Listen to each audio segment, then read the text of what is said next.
Welcome to the 19th Hole Golf Show. I'm Ryan Ballengee. Great to have you with us. Alex Dickson is our guest. He is the founder of Beltway Golfer, and he's doing some awesome things here in the D.C. area, which why I wanted to have him on. He's doing a little bit of everything from publishing to advocacy to, well, he's in the court system. So, Alex, first, thanks for being with us. I appreciate it. I want to start with the magazine first. I saw your picture that you posted to Instagram of the magazine cover. It's beautiful. I'm a big cherry blossom guy, so that immediately appealed to me.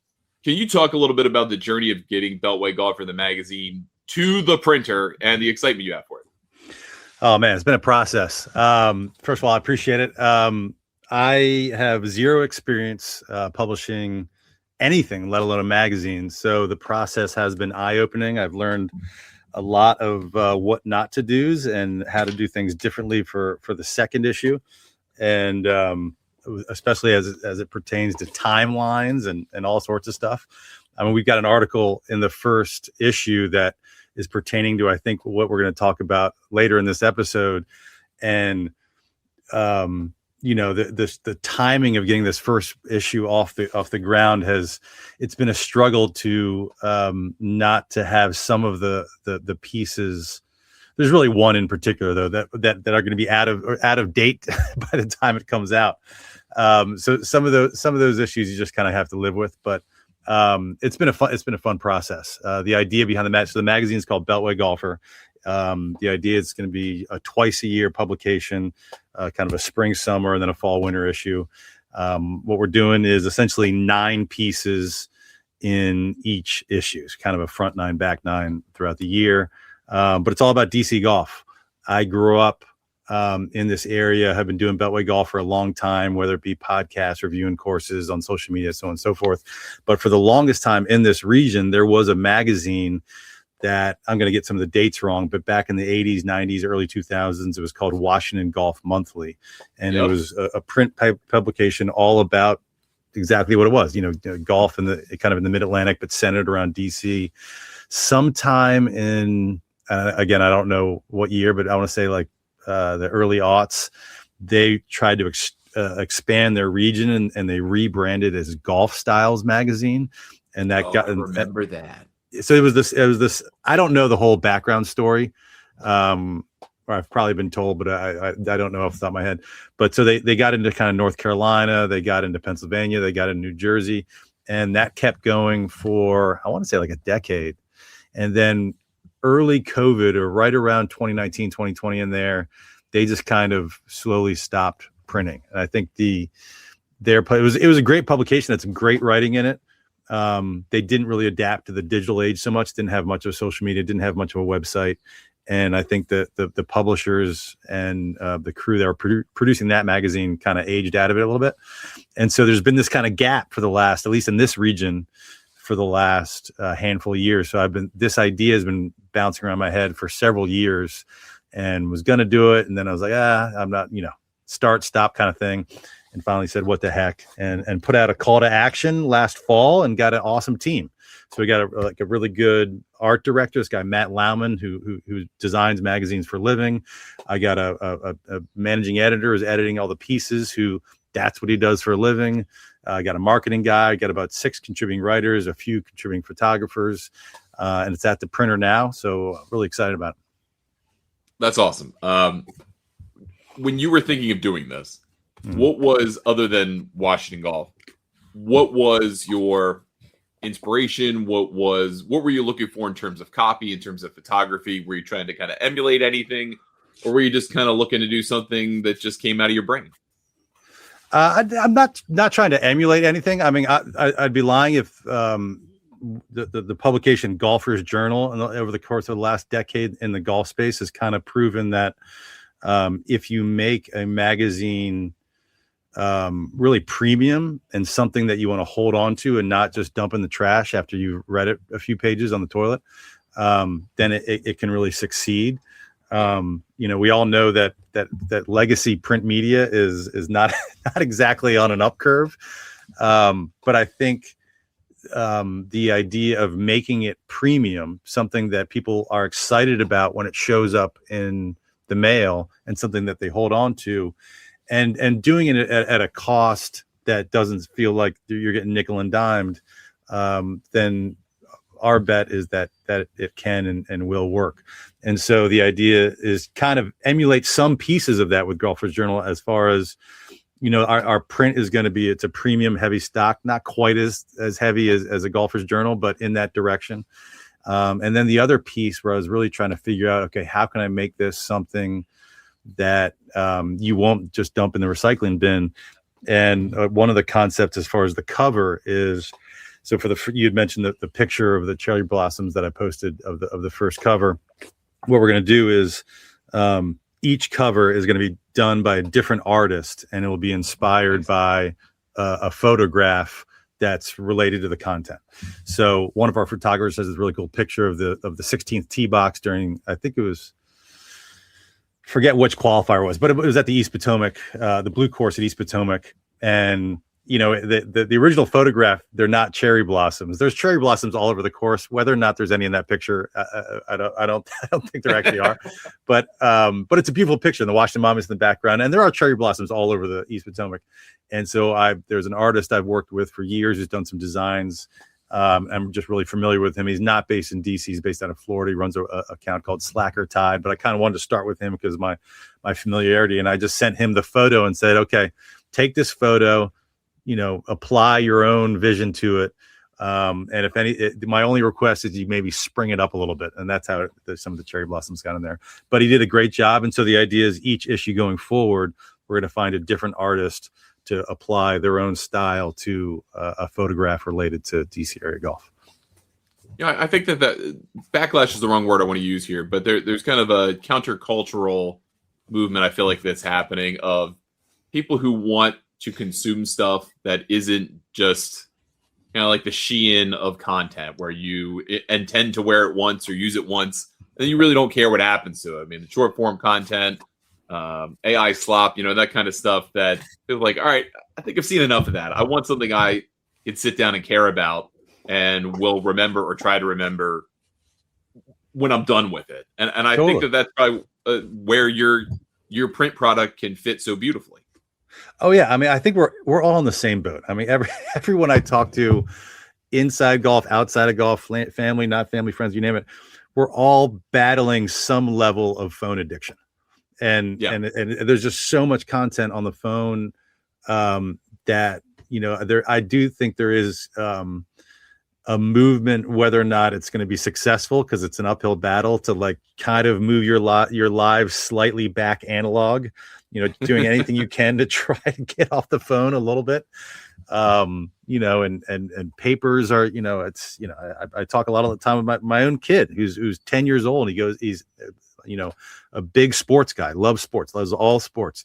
And when I was 10, the first thing I did when I woke up was I'd open the Washington Post and I'd go right to the box scores and I'd just devour the box scores, eating my cereal, and you're opening up the paper. And, Washington Post just got rid of their sports section. You can't really do that anymore. And so like him and all these other generations, they just go right to the screen. They go right to the TV. And so we're all battling it. It might be a fruitless battle. Who knows? But the inspiration to do this is tied to that as well.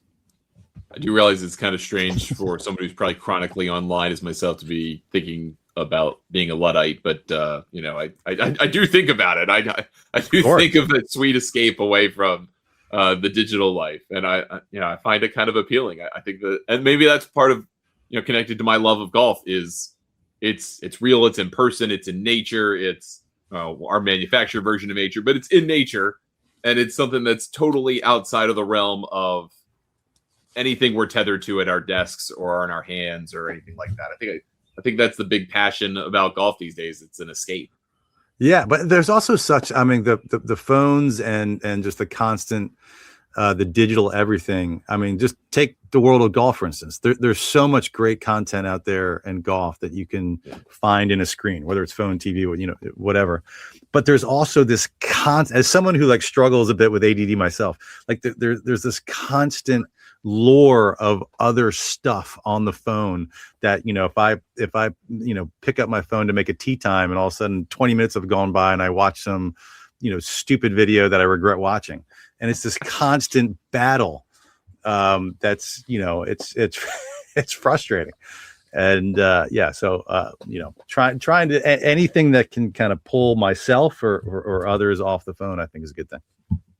Yeah, I find myself watching people doing things on YouTube that I should just go out and do myself. And when I get to that point, I'm like, all right, turn off the screen and go do that thing that you're watching someone do instead of sitting around watching someone do it. We only get so many days, so much time to do this. So that kind of fuels that kind of, I think, connection to anything real life, but golf especially. All right. So you are a plaintiff in a lawsuit that really centers around the future of DC public golf. And you've been an advocate for this, for what should happen to the 3 DC public golf courses for people who are not in the region. That's East Potomac Golf Course. And there are multiple courses, including the Blue Course, the Walter Travis Reversible. Then you've got Langston Golf Course, which is over near the old RFK Stadium. It's about to go into the ground and be replaced with whatever new RFK is going to be. Historic golf course in terms of African-American golf history. And then you've got Rock Creek Park, which was kind of in the process of being redone when the Trump administration decided, hey, we want to get our fingers on this, and we want to end the lease with the National Links Trust, which was a nonprofit that they signed a 50-year lease with in the first Trump administration to operate these golf courses and improve them based on a long-term plan that was put into place with the goal of kind of restoring DC public golf to its former glory, because at one time it was the envy of the world kind of thing. Sure. And now they want their hands all over it. And there's this limbo about it. I guess before we get into anything where we are currently, what made you decide to put your name in a court filing and be a plaintiff in this thing? Sure. Well, I mean, there's been a lot of moving parts to this, and even where we're at today is very different than even where we were. I don't even remember what month, January, February, whenever we filed it. I mean, Heck, 3 weeks ago, or 4 weeks ago, when we saw each other at the Live Golf event in Virginia, it's changed. Totally. But my motivation to be a part of the lawsuit when all this news broke, I mean, really, it was, it felt like at the time, and still does to some degree, an element of if no one steps up and tries to fight this thing, then the Trump administration is just going to do whatever the heck they want with these properties. No one's going to slow them down. No one's going to ask questions. And, are we the golfing public that uses this course? I mean, if somebody asked me, what is my home course today? I live in Arlington, Virginia. I say East Potomac Golf Course. As Beltway Golfer, I try to play courses all over that's kind of the shtick, kind of trying to stay in tune to everything that's going around the DC golf. But at the end of the year, the course I play the most every year is East Potomac. I mean, it's the closest public golf course to my house. And so the idea that, with everything that we saw with the East Wing, with the Kennedy Center, with everything that this administration was trying to do, that they were just going to come in and do, at the time, God knows what, to these courses, was, someone had to at least slow them down and say, hey, wait, there's a process here. And the process, and this was after they had already terminated the lease of National Links Trust with really a total BS process. I mean, you can get into all the details of that, but it was really kind of manufactured and flew in the face of, what their original lease was. But the reality was, back as a background, I mean, these golf courses, East Potomac, Rock Creek, and Langston, for really a really long time throughout the 70s, 80s, and 90s, were run by a group called Golf Course Specialists, Inc. And Golf Course Specialists, Inc. had a concessionaire's contract with the National Park Service, because these 3 golf courses are on National Park Service land within Washington, D.C.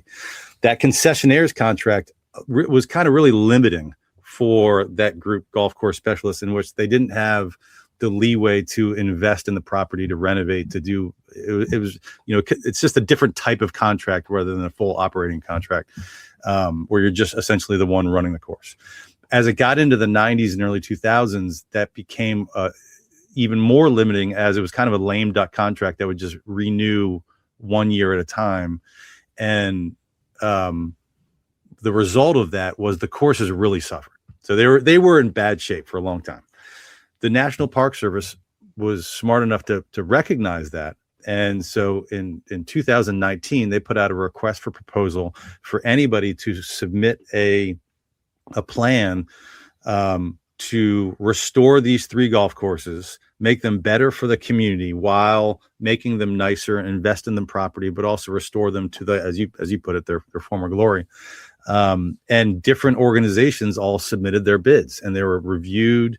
There was this extensive document that you can still find online. It's still out there about what the National Park Service wanted out of these golf courses. And it was heavily researched, and there was community involvement. There was looking at the decades and decades of what these golf courses were built for, what they could be. And then they reviewed these proposals, and National Park Service was the chosen one based on the proposal for all 3 courses that they had put together, and they won a 50-year lease. When the Trump administration then decided to cancel that lease, and it became pretty clear that there was going to be no process like that whatsoever. It was just going to be up to whatever this administration wanted to do. That's when I was like, okay, time out. Like someone's got to kind of step in here and at the very least slow things down to ensure that there's a proper process, which I would argue there still hasn't been, even though there's some agreements in place. So that was a big piece. And then the second piece was when this was filed in January and February, the remnants of, and I'm forgetting the correct terminology, but all the dirt from the east wing was getting dumped on the white course, which is the course that I play most often. I play that way more than the blue, because I'd love to shoot an early 9 or take my kid out there. And that they were still actively, I mean, like every 10 minutes, it was close to a 24-hour job. They're just dumping dirt into the middle of the white course. And there was a lot of questions at the time around, and there still are, around what was in that dirt. What kind of toxins are they exposing to the air, to the local waterways? And again, no process, flaunting, every type of compliance measure that you have to do with water runoff, asbestos abatement, all sorts of things that any normal operator would have to go through. There was none of that. So that was kind of the motivation to get involved. So, like you said, when you file the lawsuit, and let's go back to when the lease was terminated, and the first thoughts of that coming out were, okay, the National Links Trust put together a long-term plan, as I mentioned earlier. This is probably, they put target dates in their 50-year lease with the National Park Service, but those weren't ever intended to be hard and fast dates. And the goal of this was to be able to raise the capital to put in to these golf courses. And they were doing that in part through, merch sales. They were doing that in part through in-person events. They were doing good old-fashioned fundraising, trying to get bigger checks. They were taking money that they were making from green fees and putting it back into the facilities and improving them. And they were trying to do those improvements in ways that would lead to more people showing up to play golf, which would mean more money, which would mean more going back into the property. Langston's a great example. They built a beautifully improved driving range. They put Top Tracer in, Callaway products. I'm sure Callaway donated for that. They put in money into East Potomac to improve the basic function of the course, like drainage and just helping get water out of the way so that it was a more enjoyable experience for players. The mini golf course, right? Bringing that back into a beautiful shape. The driving range at East Potomac does so much business. Those types of things that were nuts and bolts investments to then try to lead to those bigger investments. Yeah. And, for the Trump administration then go and say, well, you didn't meet these targets you said that were target dates, not exact dates in the contract. That felt very insulting. And it made it very clear then that they were just trying to find it out. It really didn't have anything to do with 100%. What was actually performance-wise happening at these 3 facilities. It was a gotcha thing, and they were looking for a way to get out. They found their way to get out, or so they believed. Does that seem to be a fair assessment? Oh yeah, 100%. I mean, I don't think there was any. I mean, if you read the exhibit in the original lease by the National Links Trust and the National Park Service, you're absolutely right. There were some dates in there that were kind of goals, but the language is very clear that it was dependent on all of the approvals throughout all of the different government processes. Yeah, the National Park Service approval of just even the stuff at Rock Creek took way longer than they anticipated. But one of the narratives that's come out for folks that are maybe anti or agreed with the termination of that lease or agree with what's going on is that, National Links Trust didn't have the money to do this, and that's why they were so far behind, which simply isn't true. I mean, what is true is that yes, they were trying to do things at the same time. They were actively raising money. They were doing all these different things to raise the money to do the renovations of the 3 courses. But the plan from day one, and you can go back, go to the Beltway Golfer podcast, go back. I don't know what episode it was, but the month that National Links Trust officially took over operation of the 3 courses. So my very first podcast episode of the Beltway Golfer podcast back in the June of 2020, during the RFP process before they were awarded, was with one of the co-founders, Mike McCartan at East Potomac. And then after they won and they officially took over, I think that October, so it had been October, November 2020, I sat down with Will Smith, the other co-founder of National Links Trust. Yep. And in that podcast, he lays out very specifically the course of events, which was going to be Rock Creek first, then Langston, then East Potomac. And the idea that and Rock Creek itself would be 2 phases. First, you're doing the clubhouse and the range, and then you're doing the golf course. And yes, they were trying to raise money this entire time to fund all 3, but they were also moving forward the plans at Rock Creek, which was the first one. And those plans continually got pushed back and delayed through all of the approval processes and the bureaucracies of having to go through multiple different agencies and protests from different organizations or environmentalists from different types of things. And so the start time just kept getting pushed back. Yep. Rock Creek was not pushed back due to a lack of funding. It was pushed back due to all these approval processes. And so that's why the narrative around when the administration canceled their lease, to your point, is exactly right. It was total BS. They were looking for a reason to get in so Trump and this administration could implement their quote unquote make DC nice again or whatever it is during this administration, the 250th anniversary of the country. Yeah, just as a side note, if you really want to see how bureaucracy works, go to the National Park Service, go search for documents around comments that people submitted at the contemporaneous comments from community members or, like you said, environmental groups or certain interested neighbors about the work at Rock Creek, and you could just see what kind of held things up. The commentary, sure. But even down to single tree level of this tree shouldn't be trimmed, that tree shouldn't be cut.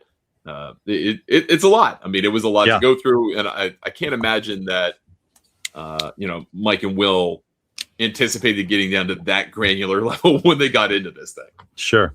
Yeah. And there's a lot of interesting points to it. And a lot of there's a million comments on a million different posts all over social media about this whole situation. But another common posts you see from folks that are, maybe open or happy about what's transpired. And they say, well, why didn't, and this goes back to answering your question on why did I get involved? Why didn't National Links Trust sue themselves to begin with, and B, why did National Links Trust more recently, to bring us up to date, essentially settle with the administration and come to an agreement with them? And one was so back on New Year's Eve of this year, the administration terminated their lease for all 3 courses. Like, they were out, and the Trump administration was weighing, should we, on January 1st, should we shut down all 3 courses? So they're just closed until we figure out a timeline and a process to start renovations, or what we want to do with these 3 courses. There was no communication. They offered National Links Trust, hey, since the courses are open and we're in the middle of winter, do you want to continue to run the courses on an interim basis until essentially we figure out what the heck we're doing and kick you out or whatever? But your lease is done. And so they agreed to, for two reasons. One, to keep the golf courses open and to keep their employees working, and the golf courses, open for the community. But also, two, smartly to say, okay, well, on the one hand, we can be totally out and try to sue the administration, or two, we can stay involved and kind of stay in the game and see how this thing transpires and try to, stay involved. And so when they decided to continue to run the courses on an interim basis, and it became clear that they weren't going to sue for a wrongful termination of their lease because they wanted to stay in the ball game and continue to run these courses and maybe either figure out a way to come to an agreement, which they eventually did, or something along those lines. It became clear, okay, well then someone's got to step up and try to fight for what's right here. So when we saw each other last at Live Golf Virginia, curiously enough, at Trump National Golf Club, Washington, D.C. in Northern Virginia, it kind of got to this point where there was talk that they were going to shut down East Potomac any day now. That this was going to happen, that they were going to put shovels in the ground and they were just going to start doing stuff, I guess. And yet, for whatever reason, that didn't happen. And just a few days later, I felt like that the announcement came that there was some future agreement to the operation of these three courses, that effectively National Links Trust would just lose the management of East Potomac. They would keep running Langston and Rock Creek. They would go back to basically doing what they intended to do all along to those two places and the projects and renovation over a longer haul view. But that then here comes the plan from Tom Fazio's group to renovate, certainly not restore, what East Potomac looks like. And that they would, their aim is to install a from the tip 7,600 yard new blue course that is in no way resembling what the Walter Travis reversible design from 1919 was. That felt like just as much of a slap in the face about it in the first place, as if you couldn't think of a more opposite architect to Walter Travis, it would be Tom Fazio, but certainly more of an opposite architect and the same first name as Tom Doak, the guy that National Links Trust intended to have do the restoration of Travis's work to the blue and whatever he was going to do to the white and the red. But to have that all kind of come together around the blue course that would be restored to this century-old vision of a reversible course, open to all on this incredibly reclaimed space. What do you feel about the proposed use for this space from Fazio's group? And I guess more broadly, what have you heard from people either in DC golf or more broadly in golf about their interpretation of what has been presented? Yeah. So I guess my response to what or my thoughts on Fazio's actual plan. I mean, I think the the plans are a little bit ridiculous. The stated goal by the administration and Trump himself is they want big time tournaments here. It's not about the community. It's not about why these places were built. It's not about how they've been used for decades and decades. He wants big time tournaments. As a side note, you can go into Trump's own personal obsession with trying to get a major and at one of his golf courses and so on and so forth. But he's obsessed with trying to bring a big time tournament. And that's why on those plans, it became clear that the directive was it's got to be X number of yards and you've got to fit it into these plans. The plans are ridiculous, but the silver lining that I would argue our lawsuit did already have an effect on these plans was there was in that window of time before Fazio's, and I don't know if they're final, but the current design that was published by the Department of the Interior came out. There were these renderings because a document was leaked related to a fundraising effort that was tied to this statue park memorial, like I forget what they're calling it, but the statue this garden of statues or garden of heroes the administration wants to put in West Potomac Park. And in the same fundraising document for that was also fundraising language around the renovation of East Potomac, and it had clearly AI renderings, but in those renderings it had the golf course taking up all of Hains Point, including Ohio Drive, which runs the circumference of the East Potomac Golf Course and includes a grass area that goes around. But cumulatively, that whole area is 50 acres of public park that is heavily used by runners, bikers, sightseers, birthday parties, barbecues, tons of, there's always people fishing. So it's a heavily used area. I think the administration and Fazio was even interviewed by Alan Bastable at golf.com, where I do think, at least Fazio claimed that he pushed back on a couple things, but I imagine the administration looked at our lawsuit and they're trying to figure out ways to appease the judge so they can get rid of our lawsuit and get this thing rolling fast.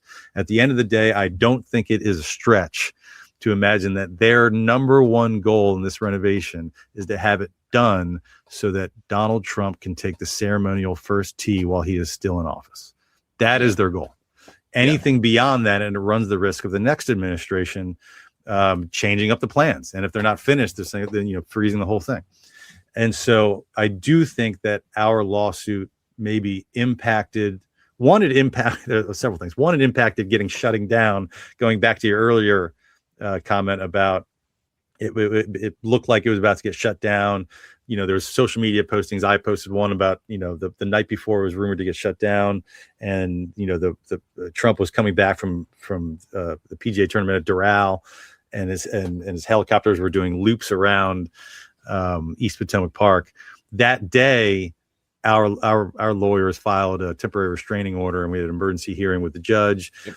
And the judge made it clear that you can't do any major work or shut down the golf course without notifying the plaintiffs and the judge.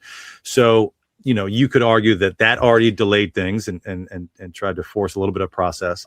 And then with the notion that they want this lawsuit out of their hair so they can get started, they did implement some affordability, which is a piece of the lawsuit where locals, they're saying locals will have a cheaper rate. What that is, who knows, and how it's implemented, who knows. But locals will have a cheaper rate at East Potomac rather than out-of-towners. So you could argue that the lawsuit maybe implemented that so they try to dismiss the lawsuit. And then the whole piece around Ohio Drive and the perimeter.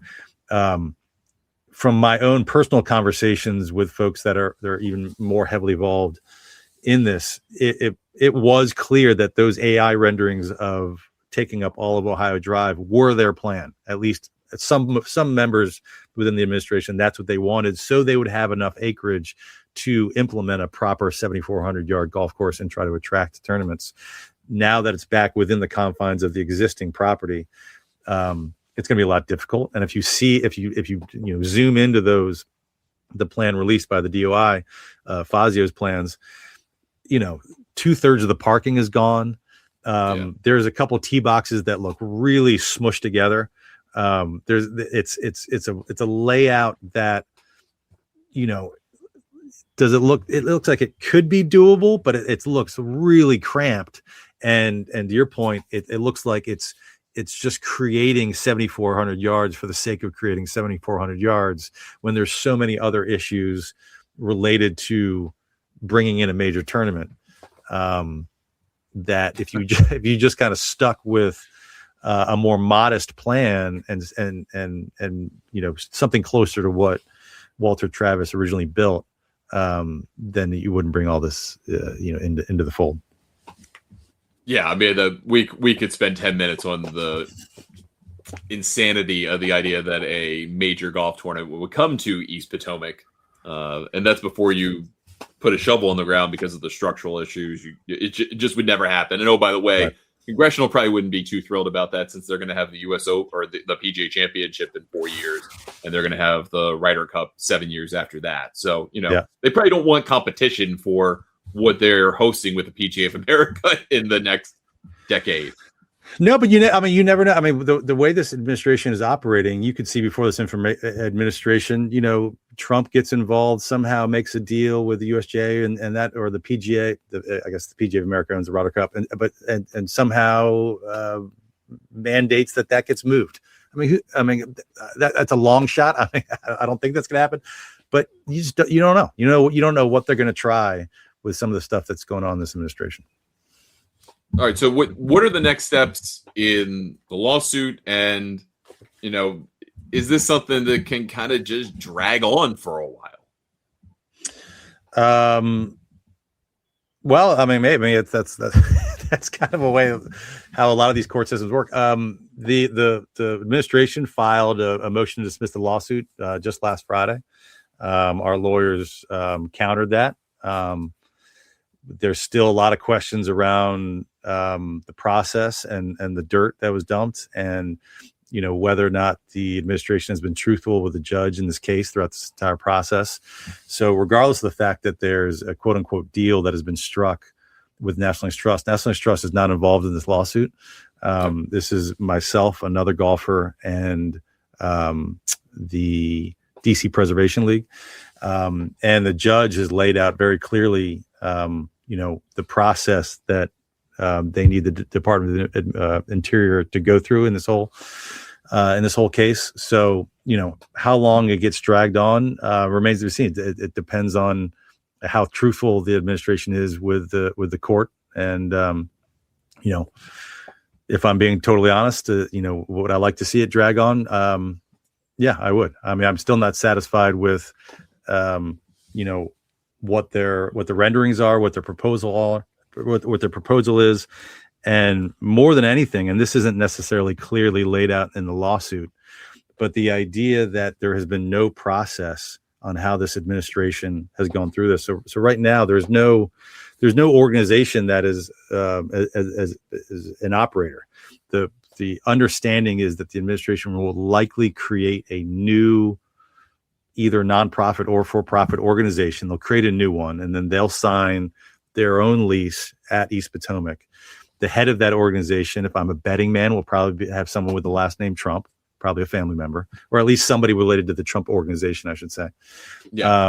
And then who knows what they're going to try towards the end of this administration as it pertains to East Potomac. I don't think, I think, trusting that the administration is going to do the right thing, I think is out the window. I think anything's on the table. I think the idea that, there could be an attempted land swap to put East Potomac in the hands of the Trump organization after this administration is over, I think that's on the table. Do I think that's going to happen? Not necessarily. Do I think the administration is going to try? I do. In a perfect world, none of this would have ever happened, right? National Links Trust would still be doing their thing. They'd be going on unabated, and the work at Rock Creek would have advanced significantly, and things would keep going on its path. In I guess a best case scenario now, that everything would be dismissed that the Trump administration is trying to do. They'd have to take the rubble out of the white course from the East Wing, all of this other stuff. Barring that, what is the best case scenario that can happen here? Well, you're barring a lot. And this may be the doomer perspective. I'm not trying to be doomer. No, I mean, but I guess what's the range of possibilities here? It doesn't seem to be a huge range. I mean, right now there's on the one end of the range, it's that this plan is implemented, right? And it gets implemented over the next 2.5 years. And I think the most likely scenario on that range is that it ends up being a rushed job because, again, to my point earlier, they're going to try to have this done and open before before this administration is over. There's a lot to create what he's trying to create. There is a lot of dirt to be moved. And there's a lot of process, and they're still dealing with federal land. I understand he's the president and the DOI is running this. They could skip a lot of that processes. But I think regardless, the end result would be this design that Fazio has laid out, which is a cramped design that nobody asked for in an attempt to get tournaments. And it'll be a fine, if not bland, longer golf course that at the beginning will probably be nice and green with shiny bunkers and well-kept greens. But again, because it's National Park Service land, 4 years, 8 years, 12 years from now, when who knows who the operator is, because we don't know that yet, will they have the funding to upkeep that type of that type of golf course? Because none of that has been talked about. None of that has been talked about. But are they taking that into account? Trying to run a golf course like that on a lower maintenance budget that was generally required on National Park Service land. And we even gotten into on a whole nother case that's very similar to that in this area is going on, also related to this administration, at Joint Base Andrews and the golf courses out there that are also about to go under the knife. And the big question is are they going to make them too nice to actually be able to maintain for years to come? Yeah. Right. So that's back to East Potomac though. That's on the one end of the spectrum. On the other end of the spectrum on possibilities, honestly, is either this gets delayed, or a judge says this process was not lawful, and either you got to start from square one with a proper process similar to what National Links Trust lease is canceled. Okay, well, you've got to go back and do a similar process that National Park Service did in 2019 and 2020 with an RFP. Maybe that's a scenario if the judge goes that far.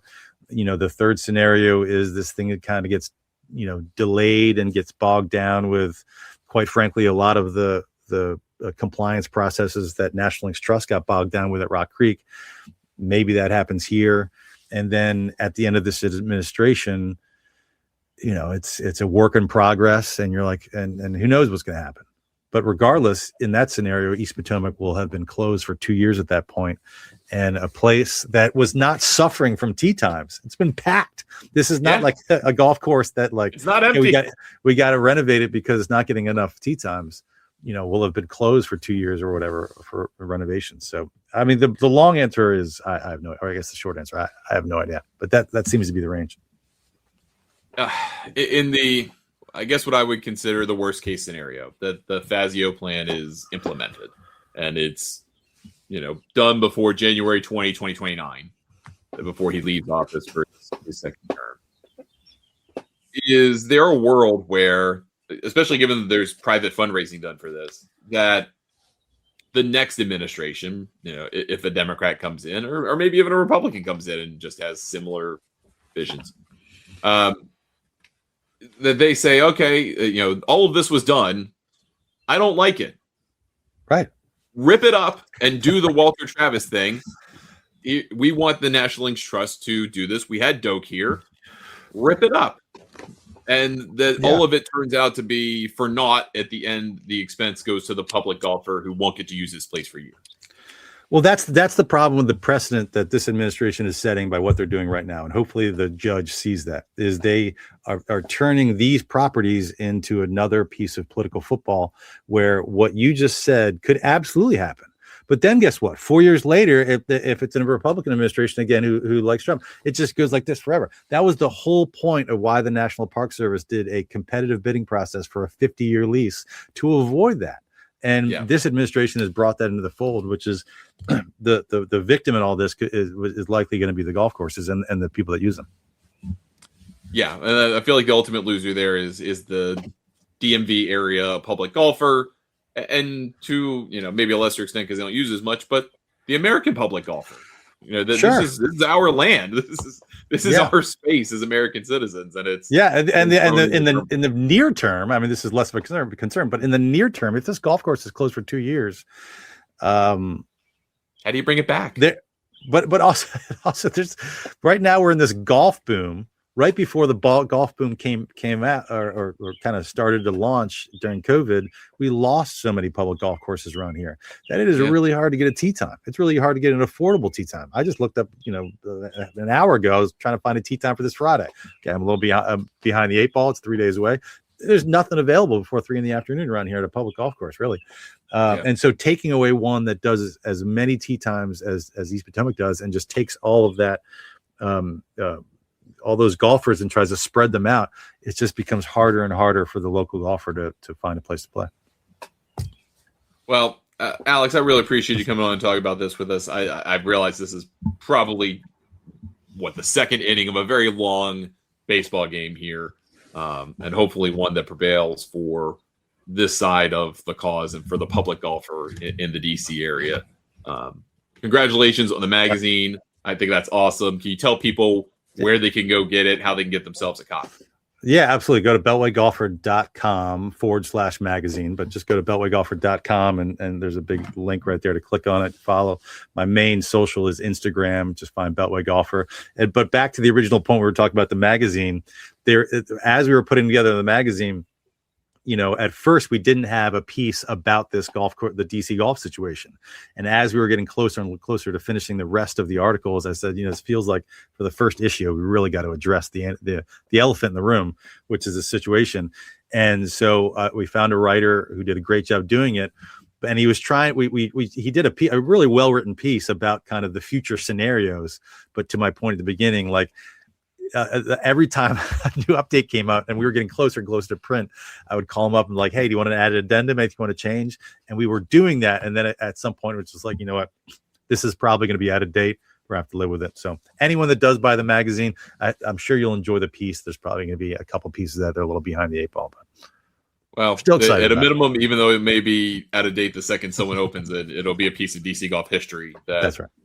Will be a place marker in time, because I assure you this is going to keep going. There are going to be more issues with articles about East Potomac. No doubt. I appreciate Alex, it very much. much. Thanks for having me on. Thanks for having me on, or thanks for coming on the show, and really appreciate it. We'll talk to you soon. Anytime. Appreciate it.